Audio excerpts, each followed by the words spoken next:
السلام علیکم ورحمۃ اللہ وبرکاتہ۔ الحمد للہ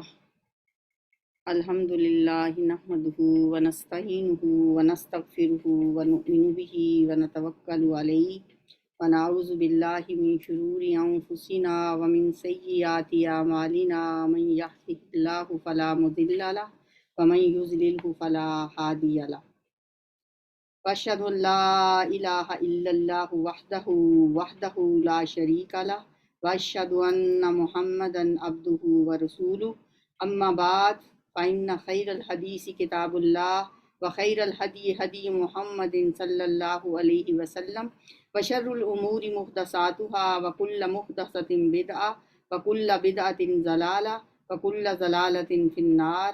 اعوذ باللہ السمیع العلیم من الشیطان الرجیم، من حمزہ ونفخہ ونفثہ، بسم اللہ الرحمن الرحیم۔ رب اشرح لی صدری ویسر لی امری واحلل عقدۃ من لسانی یفقہوا قولی۔ اللہم صلی وسلم علی نبینا محمد۔ آج ہم نے پارہ 19 الحمدللہ مکمل کریں گے۔ کچھ آیات کل جو رہ گئی تھیں وہ شروع میں رکھی ہیں میں نے، اور اس کے بعد انشاءاللہ ہم سورہ نمل شروع کریں گے۔ فَلَا تَدْعُ مَعَ اللَّهِ إِلَٰهًا آخَرَ فَتَكُونَ مِنَ الْمُعَذَّبِينَ۔ اے نبی صلی اللہ علیہ وآلہ وسلم، اللہ کے ساتھ کسی دوسرے کو معبود نہ بناؤ، ورنہ تم بھی سزا پانے والوں میں شامل ہو جاؤ گے۔ جیسا کہ میں نے کل بھی بتا دیا تھا آپ کو کہ یہ بظاہر خطاب تو نبی صلی اللہ علیہ وسلم سے ہے، لیکن آپ کی وساطت سے پوری امت کو یہ بتانا مقصود ہے کہ شرک کتنا بڑا گناہ ہے اور کتنا بڑا ظلم ہے، کہ اللہ تعالیٰ اپنے پیغمبر کو بھی اس طریقے سے فرما رہے ہیں۔ وَأَنذِرْ عَشِيرَتَكَ الْأَقْرَبِينَ، یہ حکم ہے آپ کو کہ اب آپ اپنے قریبی رشتہ داروں کو بھی اسلام کی دعوت دیں اور انہیں آخرت کے عذاب سے بچائیں۔ اپنے قریب ترین رشتہ داروں کو ڈراؤ۔ پہلے 3 سال تو آپ نے اتنا اوپنلی لوگوں کو دعوت اسلام نہیں دی، چھپ چھپ کے ہی نمازیں پڑھی جاتی تھیں، چھپ چھپ کے ہی جو لوگ اسلام قبول جنہوں نے کیا تھا وہ چھپ چھپ کے ہی کرتے تھے، تبلیغ بھی چھپ کے ہی کرتے تھے، اور یہ اس آیت سے ہی پتہ چلتا ہے کہ یہ کوئی 4تھا سال ہے نبوت کا جب یہ صورت نازل ہوئی، کیونکہ یہ آیت اس وقت ہی کی ہے۔ اس آیت کے نزول کے بعد آپ صلی اللہ علیہ وآلہ وسلم نے حضرت علی کو حکم دیا کہ ایک دعوت کا اہتمام کریں۔ آپ نے تمام بنو ہاشم کو اس دعوت میں بلایا، اور کھانا کھانے کے بعد جب آپ نے ان سے مطلب کی بات کی تو وہ سب لوگ اٹھ کے کھڑے ہو گئے اور آپ کی بات انہوں نے سنی انسنی کر دی اور سب لوگ چلے گئے۔ پھر آپ نے ایک دوبارہ دعوت کا اہتمام کیا۔ دوسری دعوت میں آپ نے کھانے کے بعد جب ان سے بات کی تو وہ بات انہوں نے سنی، اور آپ نے ایک انہیں خطبہ دیا۔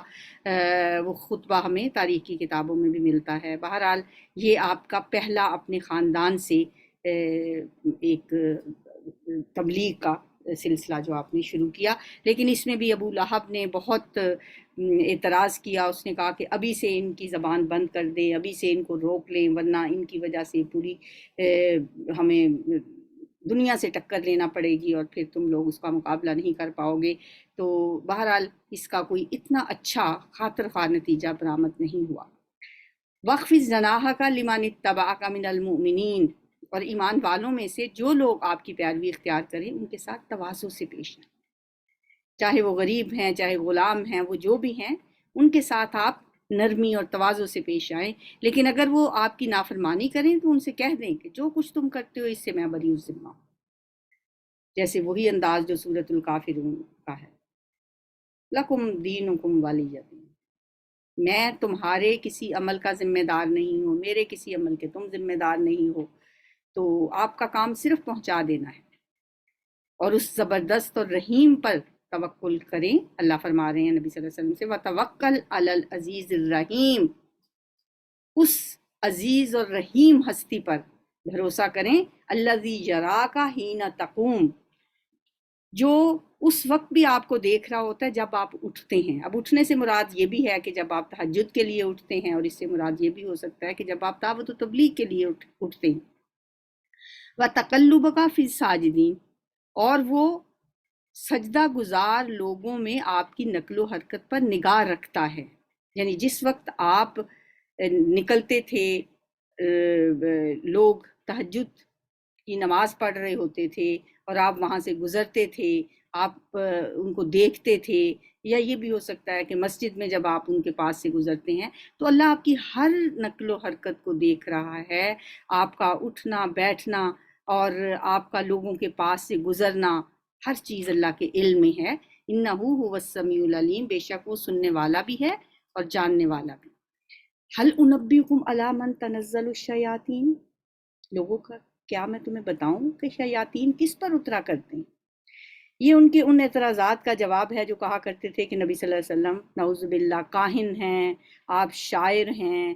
تو ان کی ان دونوں اعتراضات کا جواب دیا جا رہا ہے کہ تم لوگ کہتے ہو کہ میرا پیغمبر کاہن ہے، میں تمہیں بتاؤں کاہن کون ہوا کرتے ہیں، تمہیں بتاؤں کہ شیاطین کس پہ اترا کرتے ہیں. من تنزل الشیاطین، وہ جو کاہن ہوتے ہیں جن کو شیاطین ادھر ادھر سے عالم بالا سے کوئی جھوٹی سچی خبریں اچک کے لاتے ہیں اور اس میں 100 جھوٹ اور ملاتے ہیں، آ کے جن کو شیطان وہ خبریں سنایا کرتے ہیں، وہ کون لوگ ہوا کرتے ہیں. تنزل علی کل افاک اثیم، وہ تو ہر جھوٹے اور ہر گناہگار، ہر جال ساز و بدکار پر اترا کرتے ہیں.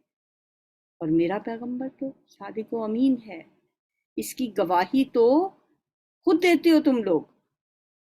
یلقون السمع واکثرهم کاذبون، وہ سنی سنائی باتیں کانوں میں پھونکتے ہیں اور ان میں سے اکثر جھوٹے ہوتے ہیں، وہ ہوتے ہیں کاہن.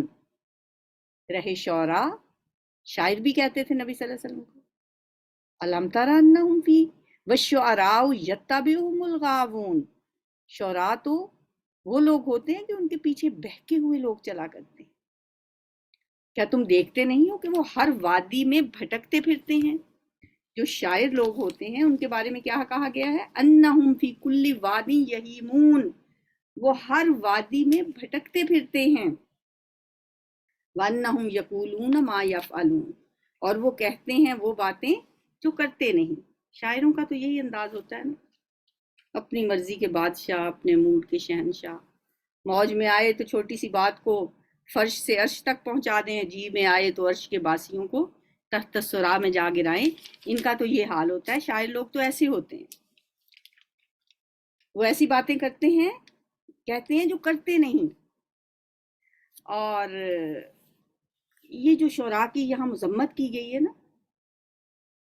یہ مذمت کر کے پھر آگے ایک استثناء بھی دیا گیا ہے، الا الذین، سوائے ان شاعروں کے، سوائے ان لوگوں کے جو ایمان لائے، جنہوں نے نیک عمل کیے اور اللہ کو کثرت سے یاد کیا، اور جب ان پر ظلم کیا گیا تو صرف بدلہ لے لیا. یعنی یہ ایک استثناء ہے. یہ 4 خصوصیات بتائی گئی ہیں کہ جو لوگ ان 4 خصوصیات کے حامل ہوں، نمبر 1 کہ وہ مومن ہوں، دوسرے یہ کہ اپنی عملی زندگی میں نیک ہوں، تیسرے یہ کہ وہ اللہ کو کثرت سے یاد کرنے والے ہوں، اور چوتھے یہ کہ وہ ذاتی اغراض کے لیے نہ تو وہ کسی کی ہجو کریں، یعنی شاعری میں برا بھلا نہ کسی کو کہیں.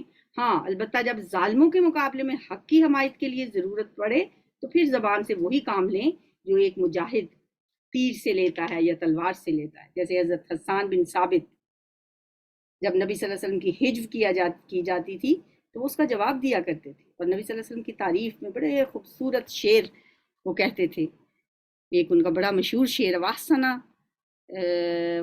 مِنْكَ لَمْ تَرَ قَطُّ عَيْنٌ وَأَجْمَلَ مِنْكَ لَمْ تَلِدْ نِسَاءٌ خُلِقْتَ مُبَرَّأً مِنْ كُلِّ عَيْبٍ كَأَنَّكَ قَدْ خُلِقْتَ كَمَا تَشَاءُ. اے نبی صلی اللہ علیہ وسلم، آپ سے بہتر، آپ سے خوبصورت، آپ سے حسین، وَأَحْسَنَ مِنْكَ لَمْ تَرَ قَطُّ عَيْنٌ، کسی آنکھ نے آج تک دیکھا ہی نہیں، وَأَجْمَلَ مِنْكَ لَمْ تَلِدْ نِسَاءٌ، آپ سے خوبصورت آج تک کسی عورت نے جنا ہی نہیں. خُلِقْتَ مُبَرَّأً مِنْ كُلِّ عَيْبٍ، آپ ہر عیب سے پاک اس طرح پیدا ہوئے، كَأَنَّكَ قَدْ خُلِقْتَ كَمَا تَشَاءُ، جیسا کہ آپ نے اپنے آپ کو خود تخلیق کیا ہے. تو ایسی شاعری کرنے والے لوگوں کو تو یہاں استثناء حاصل ہو گیا. اور ظلم کرنے والوں کو عنقریب معلوم ہو جائے گا کہ وہ کس انجام سے دوچار ہوتے ہیں۔ ظلم کرنے والوں سے مراد یہاں وہ لوگ بھی ہیں جو حق کو نیچا دکھانے کے لیے ہٹ دھرمی کی وجہ سے نبی صلی اللہ علیہ وسلم پہ کبھی شاعری، کبھی کہانت، کبھی ساحری، کبھی جنون کی تہمتیں لگاتے تھے، تاکہ ان لوگوں کو بدگمان کریں جن کے پاس جو جانتے نہیں ہیں، اور وہ لوگ آپ کی پھر تعلیم کی طرف متوجہ نہ ہو سکیں۔ اور یہاں یہ بھی جو کہا گیا ہے نا کہ وَانْتَصَرُوا مِن بَعْدِ مَا ظُلِمُوا، ان پر جب ظلم کیا گیا تو بدلہ لے لیا، تو جیسے حضرت حسان بن ثابت کرتے تھے، بس وہی شاعری کرتے تھے جب نبی صلی اللہ علیہ وآلہ وسلم کے خلاف کچھ شاعر جو زہر اگلتے تھے تو اس کا جواب دینے کے لیے وہ شاعری کرتے تھے۔ وَسَيَعْلَمُ الَّذِينَ ظَلَمُوا أَيَّ مُنقَلَبٍ يَنقَلِبُونَ، اور ان ظلم کرنے والوں کو عنقریب پتہ چل جائے گا کہ وہ کس انجام سے دوچار ہوتے ہیں۔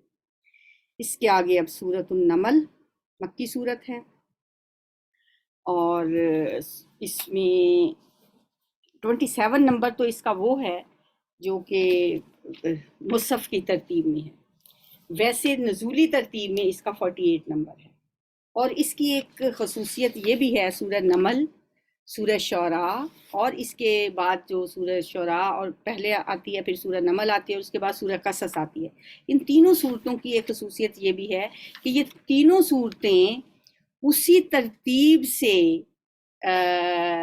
یہاں قرآن میں موجود ہیں جس ترتیب سے یہ نازل ہوئی ہیں۔ یعنی پچھلی صورت نزولی ترتیب سے 47 تھی، اور یہ 48 ہے، اور اگلی 49 ہے۔ تو سورۃ النمل کا نام نمل اس وجہ سے ہے کہ نمل چیونٹی کو کہتے ہیں، اور اس میں چیونٹی کا تذکرہ ہے، اور اس میں 93 آیات ہیں اور 7 رکوع ہیں۔ بسم اللہ الرحمن الرحیم۔ طاسین تلک آیات القرآن و کتاب مبین۔ طاسین یہ آیات ہیں قرآن اور کتاب مبین کی۔ پہلے بھی شاید میں نے آپ کو بتایا ہے کہ ہر وہ سورت جس کے شروع میں حروف مقطعات آتے ہیں ان کا آغاز قرآن حکیم کی عظمت اور قرآن کے ذکر سے ہی ہوتا ہے، اور ایز یوزول یہاں بھی قرآن کا ہی ذکر ہے کہ یہ آیتیں ہیں قرآن کی اور کتاب مبین کی، ہدایت اور بشارت ان ایمان لانے والوں کے لیے جو نماز قائم کرتے ہیں اور زکوٰۃ دیتے ہیں، اور پھر وہ ایسے لوگ ہیں جو آخرت پر پورا پورا یقین رکھتے ہیں۔ حقیقت یہ ہے کہ جو لوگ آخرت کو نہیں مانتے ان کے لیے ہم نے ان کے کرتوتوں کو خوشنما بنا دیا ہے۔ زینا لہم اعمالہم فہم یعمہون، اس لیے وہ بھٹکتے پھرتے ہیں، ان کو لگتا ہے کہ جو کچھ ہم کر رہے ہیں ہم بہت اچھا کر رہے ہیں، وہ اسی خوش فہمی میں بھٹکتے پھرتے ہیں۔ یہ وہ لوگ ہیں جن کے لیے بری سزا ہے، اور آخرت میں یہی سب سے زیادہ خسارے میں رہنے والے ہیں۔ اور اے نبی صلی اللہ علیہ وآلہ وسلم، بلا شبہ آپ یہ قرآن ایک حکیم و علیم ہستی کی طرف سے پا رہے ہیں، یعنی آپ کی طرف سے اس قرآن کا جو نزول ہو رہا ہے یہ ایک حکیم اور علیم ہستی کی طرف سے ہے۔ انہیں اس وقت کا قصہ سناؤ۔ پچھلی صورت میں بھی ہم نے انبیاء کے قصے پڑھے، اور یہاں پھر انبیاء کے واقعات سنا سنا کے نبی صلی اللہ علیہ وآلہ وسلم کو تسلی دی جا رہی ہے کہ مکہ میں جو کچھ آپ کے ساتھ ہو رہا ہے اس سے پہلے پیغمبروں کے ساتھ یہی کچھ ہوتا رہا۔ آپ دل تنگ نہ ہوں، جیسے پچھلی صورت میں بھی ہم نے پڑھا کہ اپنے دل کو آپ اتنا غمگین نہ ہوا کریں، اتنا دکھی نہ ہوا کریں، ایسا ہی ہوتا رہا ہے پہلے بھی۔ تو یہاں موسیٰ علیہ السلام کا پھر قصہ پچھلی صورت میں تو بہت تفصیل سے تھا، یہاں تھوڑا سا مختصر ہے، اور کہا جا رہا ہے کہ نبی صلی اللہ علیہ وسلم نے اس وقت کا قصہ سناؤ جب موسیٰ علیہ السلام نے اپنے گھر والوں سے کہا کہ مجھے ایک آگ سی نظر آئی ہے، جب آپ اپنی اہلیہ کو لے کر کوہ طور کے پاس سے گزر رہے تھے، رات کی تاریکی تھی، اندھیرا تھا، سردی تھی، تو آپ کو کوئی آگ روشنی سی نظر آئی، تو انہوں نے کہا تم یہاں رکو، میں دیکھتا ہوں یہ کوئی آگ ہے، شاید میں وہاں سے کوئی خبر لے آؤں، یا تو وہاں سے کوئی خبر لے کر آتا ہوں یا کوئی انگارہ ہی چن لاتا ہوں تاکہ تم گرم ہو سکو۔ وہاں جب پہنچے تو ندائی نودی یا امبوری کا من فی النار و من حولہا، ندائی کے مبارک ہے وہ جو اس آگ میں ہے اور جو اس کے ماحول میں ہے۔ آپ تصور کریں ذرا، رات کی تاریکی ہو، سردی کا موسم ہو، پہاڑ کا ایک دامن ہو، آپ وہاں اکیلے ہوں اور اپنے اہل خانہ کو بھی پیچھے چھوڑ کے آپ اس آگ کے قریب جائیں تو وہاں سے آواز آئے، بوری کا من فی النار و من حولہا، جو اس آگ میں ہے وہ بھی مبارک ہے اور جو اس کے ماحول میں ہے وہ بھی۔ وسبحان اللہ رب العالمین، پاک ہے وہ اللہ جو سب جہان والوں کا رب ہے۔ یا موسیٰ انہو انا اللہ العزیز الحکیم، اے موسیٰ یہ میں ہوں اللہ زبردست اور دانا۔ کیا کیفیت ہوئی ہوگی حضرت موسیٰ علیہ السلام کی، اور یہ اللہ کی طرف سے جو اللہ ہی کی پاکی بیان کی گئی ہے۔ وسبحان اللہ رب العالمین، پاک ہے اللہ تمام جہانوں کا رب۔ نبی صلی اللہ علیہ وآلہ وسلم رات کو سونے سے پہلے یہ تسبیح پڑھتے رہتے تھے جب تک جاگتے رہتے۔ ہم جب لیٹتے ہیں بستر پہ ہم سارے ذکر اذکار کرتے ہیں، دعائیں پڑھتے ہیں، سونے کی پڑھتے ہیں، معوذتین پڑھتے ہیں، پھر جب سب کچھ پڑھ چکے ہیں اور سونے لگے نا، پھر سبحان اللہ رب العالمین، سبحان اللہ رب العالمین پڑھتے پڑھتے سو جایا کریں۔ میں تو اس طرح اس کو یاد رکھتی ہوں کہ الحمدللہ رب العالمین ہے تو بس صرف الحمدللہ کی بجائے سبحان اللہ کہنا ہے، باقی تو سیم وہی ہے۔ تو اس کو آپ یاد بھی رکھیں، میں اس کو تھوڑا سا ہائی لائٹ بھی کر دیتی ہوں تاکہ یہ یاد رہے کہ ہم نے یہ یاد رکھنا ہے اسے، سبحان اللہ رب العالمین رات کو سونے سے پہلے۔ وَأَلْقِ عَصَاكَ، اور ڈال دے اپنا عصا۔ اچھا پیچھے ہم نے پڑھا تھا تو ذرا اللہ نے پہلے سوال کیا تھا یہ کیا ہے؟ ما فی یمینک، اے موسیٰ تمہارے دائیں ہاتھ میں کیا ہے؟ موسیٰ علیہ السلام نے ایک لمبی تفصیل شروع کر دی تھی کہ یہ میری لاٹھی ہے، اسے میں یہ کام لیتا ہوں، پھر اللہ نے فرمایا تھا کہ پھینک دو۔ ہوا تو ایسے ہی ہوگا لیکن یہاں ذرا مختصر سی بات کی گئی ہے۔ اے موسیٰ پھینک دو اپنی لاٹھی۔ جوں ہی کہ موسیٰ نے دیکھا لاٹھی سانپ کی طرح بل کھا رہی ہے، سانپ بن گئی، پیٹ پھیر کر بھاگے اور پیچھے مڑ کے بھی نہ دیکھا۔ وَلَّا مُدْبِرًا وَلَمْ يُعَقِّبْ، ڈر کے بھاگے۔ یہ قدرتی بات ہے، ایک ہیومن نیچر ہے اور یہ ایک فطری ان کا رد عمل تھا۔ یا موسیٰ لا تخف، اے موسیٰ ڈرو نہیں، انی لا یخاف لدی المرسلون، میرے حضور رسول ڈرا نہیں کرتے، الا یہ کہ کسی نے قصور ہی کیا ہو، پھر اگر برائی کے بعد اس نے بھلائی سے اپنے فعل کو بدل لیا ہو تو میں معاف کرنے والا مہربان ہوں۔ اور ذرا اپنا ہاتھ اپنے گریبان میں تو ڈالو، چمکتا ہوا نکلے گا بغیر کسی تکلیف کے۔ ید بیضا، یہ دونوں معجزات اللہ نے اسی موقع پہ حضرت موسیٰ علیہ السلام کو دیے۔ یہ دونوں نشانیاں ان 9 نشانیوں میں سے ہیں فرعون اور اس کی قوم کی طرف لے جانے کے لیے۔ وہ بڑے بد کردار لوگ ہیں۔ انہم کانوا قوما فاسقین فلما جاءتہم آیاتنا مبصرۃ قالوا ھذا سحر مبین، مگر جب ہماری کھلی کھلی نشانیاں ان لوگوں کے سامنے آئیں تو انہوں نے کہا یہ تو کھلا جادو ہے۔ اب دیکھیں وہاں بھی بات تھی، وہاں اور طریقے سے کی گئی، یہاں اور طریقے سے کہ موسیٰ علیہ السلام نے اپنے بھائی کو بھی اللہ سے التجا کر کے مانگ لیا، پھر دونوں وہ نشانیاں لے کے فرعون کے دربار میں گئے تو انہوں نے آگے سے کہا یہ تو کھلا جادو ہے۔ انہوں نے سراسر ظلم اور غرور کی راہ سے ان نشانیوں کا انکار کیا، حالانکہ دل ان کے قائل ہو چکے تھے، دل میں مان چکے تھے۔ اب دیکھ لو کہ ان مفسدوں کا انجام کیا ہوا۔ نبی صلی اللہ علیہ وسلم سے خطاب، اور آپ کو واقعہ سنانے کا مقصد کیا ہے کہ اب ان کا انجام دیکھ لیں پھر کیا ہوا تھا۔ دوسری طرف ہم نے داؤد علیہ السلام اور سلیمان علیہ السلام کو علم عطا کیا۔ انہوں نے کہا الحمدللہ، الحمدللہ الذی فضلنا علی کثیر من عبادہ المؤمنین، شکر کرنے کا بہترین انداز، بہت ہی خوبصورت انداز۔ حضرت داؤد علیہ السلام کو اللہ تعالیٰ نے اور سلیمان علیہ السلام کو جو بادشاہت عطا کی تھی، جتنی نعمتوں سے نوازا تھا، پھر ان کا شکر کرنے کا انداز بھی دیکھیں۔ دونوں نے کہا قالا، مثنیٰ کا صیغہ ہے، کیسے اللہ کی تعریف کی؟ الحمدللہ الذی فضلنا علی کثیر من عبادہ المؤمنین. اچھا یہ تھوڑا غلط ہو گیا، بس مقصد میرا اس کو پوائنٹ آؤٹ کرنا ہی ہے کہ اس کو بھی آپ یاد رکھ لیں. اللہ کی تعریف کے بڑے پیارے الفاظ. انہوں نے کہا شکر اس اللہ کا جس نے ہمیں اپنے بہت سے مومن بندوں پر فضیلت عطا کی. یہ دعا یہ جو ہے نا اس کے ساتھ ملتی جلتی ہے جو نبی صلی اللہ علیہ وسلم نے ہمیں سکھایا ہے. ایک الفاظ سکھائے ہیں کہ جب آپ کسی بیمار کو دیکھیں تو آپ کہیں الحمدللہ الذی عافانی مما ابتلاک بہ وفضلنی علی کثیر ممن خلق تفصیلا. تو یہاں بھی وہی بات ہے کہ سب تعریف اس اللہ کے لیے جس نے ہمیں فضیلت دی بہت سے اپنے مومن بندوں پر. اور واقعی اللہ تعالیٰ نے انہیں بہت سے لوگوں پر فضیلت دی تھی. اور داؤد علیہ السلام کا وارث سلیمان علیہ السلام کو بنایا، اور اس نے کہا لوگوں ہمیں پرندوں کی بولیاں سکھائی گئی ہیں اور ہمیں ہر طرح کی چیزیں ادا کی گئی ہیں. یعنی بہت کچھ اللہ تعالیٰ نے ہمیں دیا ہے، ہر چیز سے نوازا ہے. بے شک یہ اللہ کا نمایاں فضل ہے. سلیمان کے لیے جن اور انسانوں اور پرندوں کے لشکر جمع کیے گئے تھے اور وہ پورے ضبط میں رکھے جاتے تھے. کیسے؟ بڑے ڈسپلن کے ساتھ. اب دیکھیں ہم سے جو ٹیچرز ہوتی ہیں ایک کلاس نہیں سنبھالی جاتی اپنے ہی جیسے بچوں کی، انسانوں کے بچوں کی.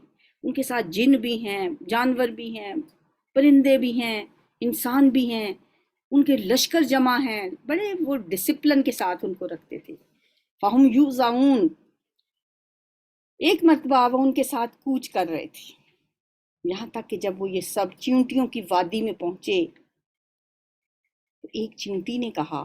اب اللہ نے توفیق ان کو حضرت سلیمان علیہ السلام کو یہ صلاحیت دی تھی کہ باریک سے باریک آواز ان کے کانوں تک پہنچ بھی جاتی تھی، سن بھی لیتے تھے اور سمجھ بھی لیتے تھے. پرندوں جانوروں سب کی آوازیں، اور ان کو سمجھتے بھی تھے. تو ایک چیونٹی کی آواز سنی. چیونٹیوں کا ایک دیکھا کہ چیونٹیاں باہر جا رہی ہوتی ہیں نا لائن میں. اب جب سلیمان کا لشکر آیا اس میں پرندے بھی ہیں، جانور بھی ہیں، جن بھی ہیں، انسان بھی ہیں. اب چیونٹیاں تو ڈر گئی دیکھ کے. ایک چیونٹی نے کہا ہے چیونٹیوں اپنے بلوں میں گھس جاؤ، کہیں ایسا نہ ہو کہ سلیمان اور اس کے لشکر تمہیں کچل ڈالیں. لا یحطمنکم سلیمان وجنودہ وہم لا یشعرون. اور انہیں پتہ بھی نہ چلے. ہم تو ایسی باریک سی مخلوق ہیں، انہیں کیا پتہ چلے گا ان کے پاؤں کے نیچے کون روندا گیا. سلیمان علیہ السلام اس کی بات پر مسکرا پڑے. فتبسم ضاحکا من قولها. اور ہنس پڑے اور بولے ربی اوزینی ان اشکر نعمتک التی انعمت علی وعلی والدی وان اعمل صالحا ترضاه وادخلنی برحمتک فی عبادک الصالحین. اے میرے رب مجھے قابو میں رکھ کے میں تیرے اس احسان کا شکر ادا کرتا رہوں جو تو نے مجھ پر اور میرے والدین پہ کیا ہے، اور ایسا عمل صالح کروں جو تجھے پسند آ جائے، اور اپنی رحمت سے مجھے اپنے صالح بندوں میں داخل کرنے. بہت خوبصورت دعا ہے. پیچھے بھی ہم نے یہ دعا پڑھی ہے. آخری حصہ صرف اس کا چینج ہے. وہاں پہ ہے وَأَصْلِحْ لِي فِي ذُرِّيَّتِي إِنِّي تُبْتُ إِلَيْكَ وَإِنِّي مِنَ الْمُسْلِمِينَ. اور یہاں پہ ہے وَأَدْخِلْنِي بِرَحْمَتِكَ فِي عِبَادِكَ الصَّالِحِينَ. اے اللہ مجھے توفیق دے، مجھے قابو میں رکھ کہ میں تیرے احسان کا شکر ادا کرتا رہوں. یا اللہ جو احسان تو نے مجھ پہ کیا ہے. سلیمان علیہ السلام کو اللہ تعالیٰ نے جتنی نعمتوں سے نوازا تھا وہ اس سے کہیں بڑھ کے شکر گزار تھے اللہ تعالیٰ کی. یا اللہ میں ایسے عمل کروں جو تجھے پسند آ جائیں. سبحان اللہ، کیا خوبصورت الفاظ ہے نا.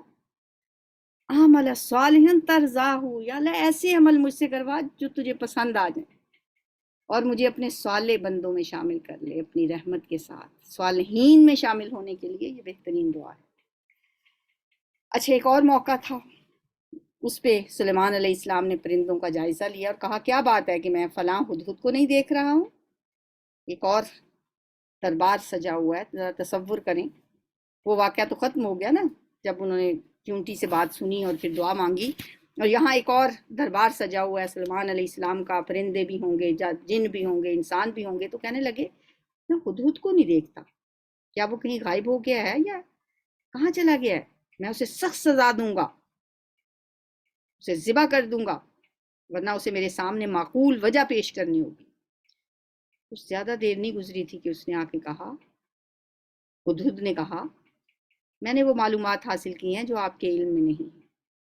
میں سبا کے متعلق یقینی اطلاع لے کر آیا ہوں. میں نے وہاں ایک عورت دیکھی ہے جو اس قوم کی حکمران ہے، یعنی میں قوم سبا سے ہو کے آیا ہوں۔ سبا جنوبی عرب کی مشہور ایک تجارت پیشہ قوم تھی، اس کا دارالحکومت تھا مارب، سنا سے 55 میل دور تھا وہ۔ تو وہاں ایک عورت ہے جو اس قوم کی حکمران ہے، اس کو ہر طرح کا سر و سامان بخشا گیا ہے اور بڑا اس کا عالی شان تخت ہے۔ میں نے دیکھا کہ وہ اور اس کی قوم اللہ کی بجائے سورج کے آگے سجدہ کرتی۔ شیطان نے ان کے اعمال ان کے لیے خوشنما بنا دیے ہیں، اور بعض کہتے ہیں کہ یہاں سے پھر اللہ تعالیٰ کا کلام شروع ہو جاتا ہے۔ اللہ تعالیٰ کہتے ہیں کہ شیطان نے ان کے لیے ان کے اعمال خوشنما بنا دیے ہیں اور انہیں راستے سے روک دیا ہے، اس وجہ سے وہ سیدھا راستہ نہیں پاتے کہ اس اللہ کو سجدہ کریں جو آسمان اور زمین کی پوشیدہ چیزیں نکالتا ہے اور وہ سب کچھ جانتا ہے جسے تم لوگ چھپاتے ہو اور ظاہر کرتے ہو۔ اللہ کہ جس کے سوا کوئی عبادت کے لائق نہیں، جو عرش عظیم کا مالک ہے۔ یہ آیت سجدہ ہے۔ سلیمان علیہ السلام نے کہا ہدہد سے، ابھی ہم دیکھ لیتے ہیں کہ تو نے سچ کہا ہے یا تو جھوٹ بولنے والوں میں سے۔ اچھا ایسا کر، میرا یہ خط لے جا، اذهب بکتابی ھذا فالقہ الیہم، اور اسے ان لوگوں کی طرف ڈال دے، پھر الگ ہٹ کر دیکھنا کہ وہ کیا رد عمل ظاہر کرتے ہیں۔ ہدہد کو ایک خط دے کے بھیجا حضرت سلیمان علیہ السلام نے کہ وہ جو ملکہ ہے اس کے پاس میرا یہ خط لے کے جاؤ۔ ہدہد خط لے کے جب وہاں پہ پہنچا، ملکہ کے پاس جا کے خط پھینک دیا۔ ملکہ بولی اے دربار والو، ملکہ نے وہ خط کھولا، پڑھا، پڑھنے کے بعد اس نے، اب دیکھیں بیچ کا سارا قصہ چھوڑ کر اب اس وقت کا ذکر ہو رہا ہے جب ہدہد نے خط ملکہ کے آگے پھینک دیا اور ملکہ نے نکال کے خط پڑھا، اور پڑھنے کے بعد وہ کہنے لگی اے درباریو، یا ایوہ الملأ، اے سردارو، میری طرف ایک بڑا اہم خط پھینکا گیا ہے، وہ سلمان کی جانب سے ہے اور اللہ رحمان و رحیم کے نام سے شروع کیا گیا ہے۔ انہو من سلیمان و انہو بسم اللہ الرحمن الرحیم۔ سورہ نمل کے اندر پوری بسم اللہ ایک دفعہ اور آ گئی ہے۔ اللہ تعالو علی واتونی مسلمین، اور اس خط میں مضمون یہ لکھا ہے کہ میرے مقابلے میں سرکشی نہ کرو اور مسلم ہو کر میرے پاس حاضر ہو جاؤ، یعنی اسلام قبول کر کے فرما بردار ہو کے میرے پاس آ جاؤ۔ خط سنا کر ملکہ نے کہا اے میری قوم کے سردارو، اس معاملے میں مجھے مشورہ دو، میں ویسے بھی کسی معاملے کا فیصلہ تمہارے بغیر نہیں کرتی ہوں۔ تو انہوں نے جواب دیا ہم طاقتور اور لڑنے والے لوگ ہیں، آگے فیصلہ آپ کے ہاتھ میں ہے، ہماری طرف سے آپ یہ نہ سمجھیں کہ ہم لڑنا نہیں چاہتے، جو فیصلہ آپ کریں گی ہم تیار ہیں، آپ خود دیکھ لیں کہ آپ کو کیا حکم دینا ہے۔ ملکہ نے کہا کہ بادشاہ، کوئی بھی بادشاہ جب کسی ملک میں گھس آتے ہیں اسے خراب کر کے رکھ دیتے ہیں، اس کے عزت والوں کو ذلیل کر دیتے ہیں، یہی کچھ وہ کیا کرتے ہیں۔ میرا خیال ہے کہ میں ان لوگوں کی طرف ایک ہدیہ بھیجتی ہوں، پھر دیکھتی ہوں کہ میرے الچی کیا جواب لے کر آتے ہیں۔ جب وہ ملکہ کا جو سفیر تھا تحفے تحائف لے کے سلیمان علیہ السلام کے ہاں پہنچا تو اس نے کہا کیا تم لوگ مال سے میری مدد کرتے ہو؟ سلیمان علیہ السلام نے جواب دیا کہ مال کے ذریعے تم میری مدد کرنا چاہتے ہو؟ تحفے دے کر، جو کچھ اللہ نے مجھے دے رکھا ہے وہ اس سے بہت زیادہ ہے جو تمہیں دیا ہے، تمہارا ہدیہ تمہیں ہی مبارک ہو۔ اے سفیر واپس چلا جا اپنے بھیجنے والوں کی طرف، ہم ان پر ایسے لشکر لے کر آئیں گے جن کا وہ مقابلہ نہیں کر سکیں گے، اور ہم انہیں ایسی ذلت کے ساتھ وہاں سے نکالیں گے کہ وہ ذلیل و خوار ہو کے رہ جائیں گے۔ اب وہ چلا گیا۔ اب سلیمان علیہ السلام اپنے درباریوں سے مخاطب ہوئے، کہنے لگے اے اہل دربار، تم میں سے کون ہے جو اس ملکہ کا تخت میرے پاس لائے اس سے پہلے کہ وہ لوگ متی ہو کر میرے پاس حاضر ہوں؟ وہ جو اس کا تخت ہے وہ مجھے پہلے ہی چاہیے۔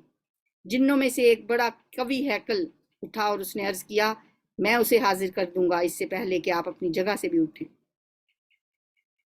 وَإِنِّي عَلَيْهِ لَقَوِيٌّ أَمِينٌ، میں اس کی طاقت بھی رکھتا ہوں اور امانت دار بھی ہوں۔ اب ایک اور شخص اٹھا، جس شخص کے پاس کتاب کا علم تھا، وہ بولا میں آپ کی پلک جھپکنے سے پہلے اسے لائے دیتا ہوں۔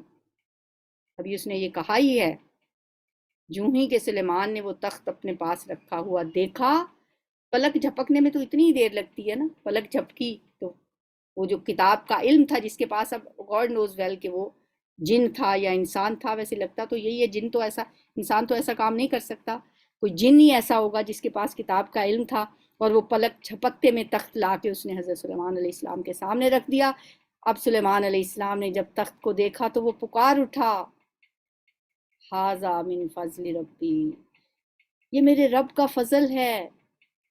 دیکھیں سلیمان علیہ السلام، قدم قدم پہ آپ ان کا کردار چیک کریں کہ ہر نعمت کو دیکھ کے فوراً اللہ کی طرف رجوع کرتے ہیں۔ پیغمبروں کے قصے صرف کہانیوں کے لیے نہیں ہوتے، ہم نے ان سے سیکھنا ہوتا ہے کہ ہمارے لیے کیا اس میں لیسن ہے۔ ہمیں جب کوئی نعمت ملتی ہے ہم کیا کرتے ہیں؟ ہم اس نعمت میں ہی کھو جاتے ہیں۔ وہ تخت تو پڑے کا پڑا ہی رہ گیا، سلیمان علیہ السلام تو اور ہی دنیا میں کھو گئے۔ ھذا من فضل ربی، یہ تو میرے رب کا فضل ہے، یبلونی، وہ مجھے آزمانا چاہتا ہے کہ میں شکر کرتا ہوں یا میں کافر نعمت بن جاتا ہوں۔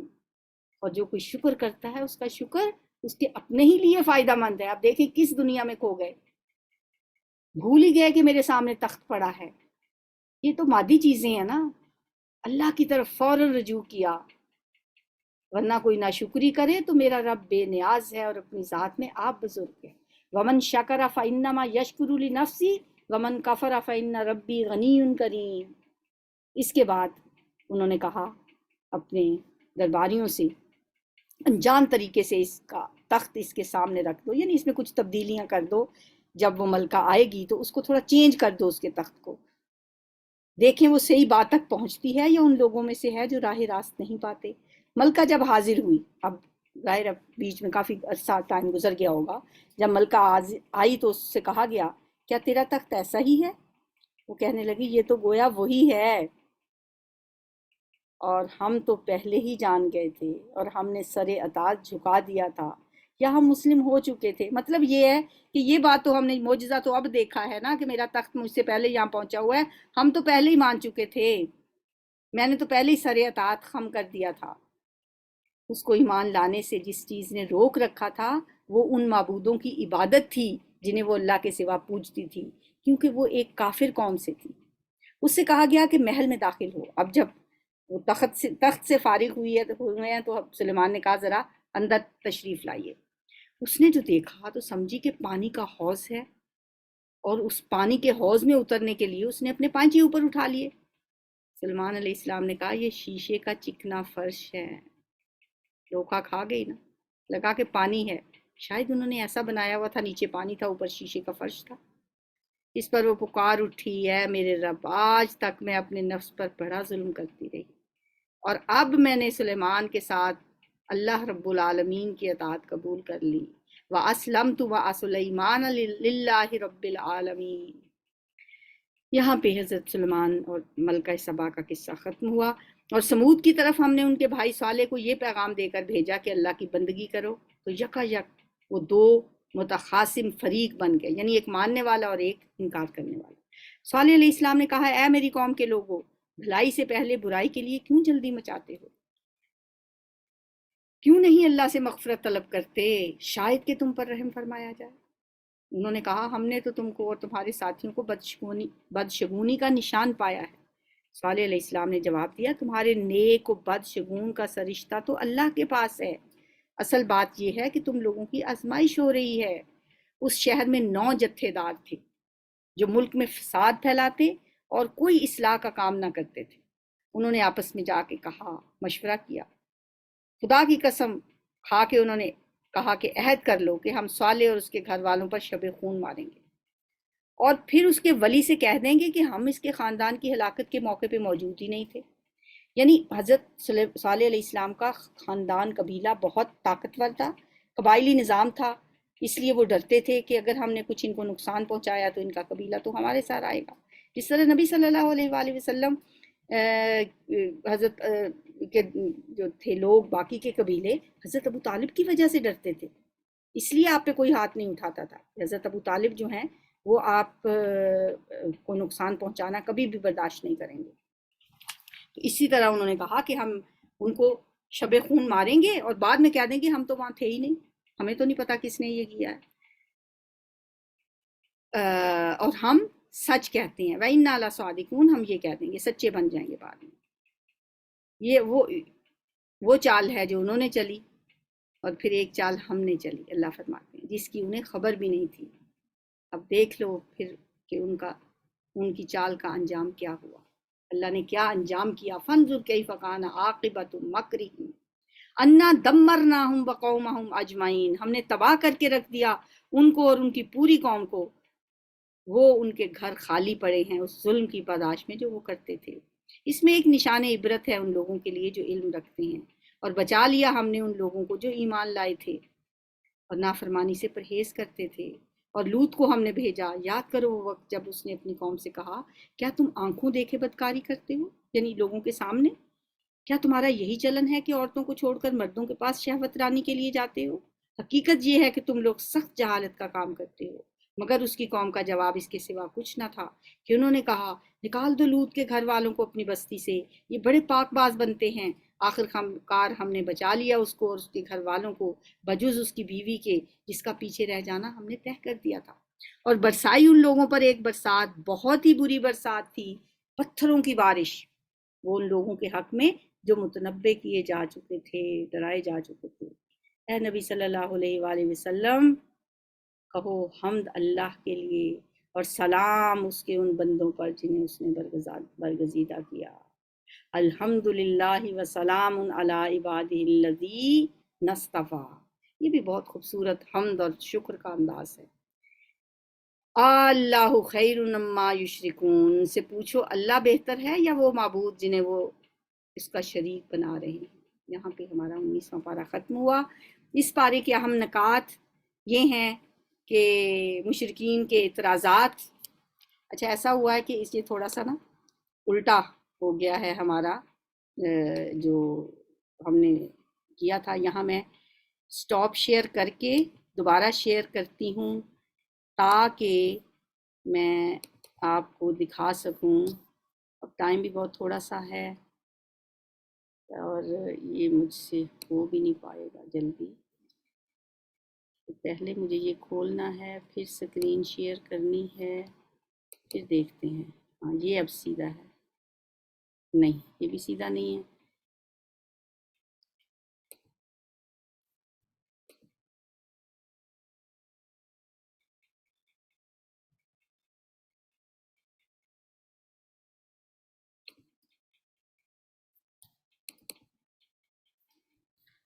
چلے ایسا ہے کہ جیسا بھی ہے، میرا خیال